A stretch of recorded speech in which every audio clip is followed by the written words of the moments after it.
জলটা বসিয়েছিস নাকি রে?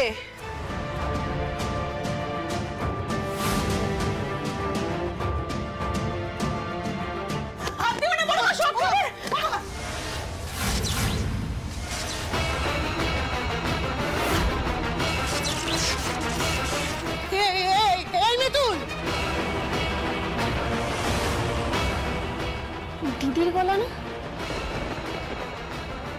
বরখা দাঁড়াও তো, আমি দেখে আসি কি হয়েছে। জাস্ট বললাম কোনো চিন্তা নেই, আবার দেখি তো।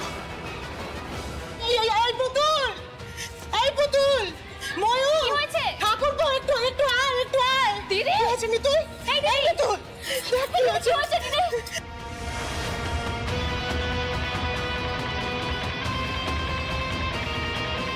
আমি ওই জলে হাত দিতে গেছিলাম, আমাকে ঠেলে সরিয়ে ও নিজে হাত দিয়েছে, সব খেয়েছে।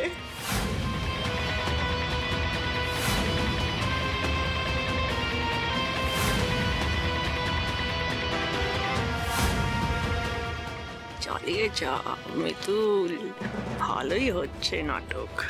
কারেন্ট খেয়েছে না ছাই, ড্রামাবাজ মেয়ে একটা। সর্বনাশ। এই মিতুল, মিতুল, এই মিতুল, তোমার কি হয়েছে মিতুল?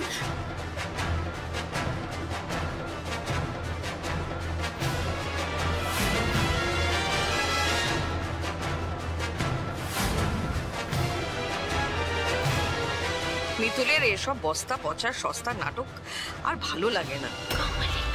আরে আমি বুঝতে পারছি না, এই হিটারটা, এই মালচন রডটা এই জলের মধ্যে এভাবে কে রেখে দিয়েছে? আমি বসিয়েছিলাম মেজমা, আসলে মায়ের পায়ে ব্যথা বলে গরম জল বসিয়েছিলাম। এই হয়েছে কারেন্ট হয়ে যাবে, আমি বুঝতে পারিনি।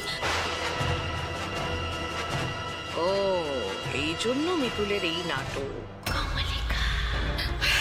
সত্যি পুতুল, মানে তুই টিটিপি থেকে গোল্ড মেডেলিস্ট হওয়ার চক্করে দেখছি যে আমাদের সবাইকে শহীদ করে দিবি। চারটে মাত্র সংসারের কাজ, সেটাও তুই ঠিক করে করতে পারিস না? দেখ মিতুলের কি অবস্থা হয়েছে, তোর দিদির কি অবস্থা হচ্ছে দেখ। সত্যি পুতুল, একটু সাবধানে কাজ করবি তো। এসব কথা পরে হবে, থাক না। মনা ধরো, আস্তে সবাই বসতে হবে। আসো, তোলো তোলো তোলো তোলো, সাবধানে সাবধানে। বৌদি তুমি ছেড়ে দাও, পায়ে ব্যথা ছেড়ে দাও। আয় নিয়ে দাও, নিয়ে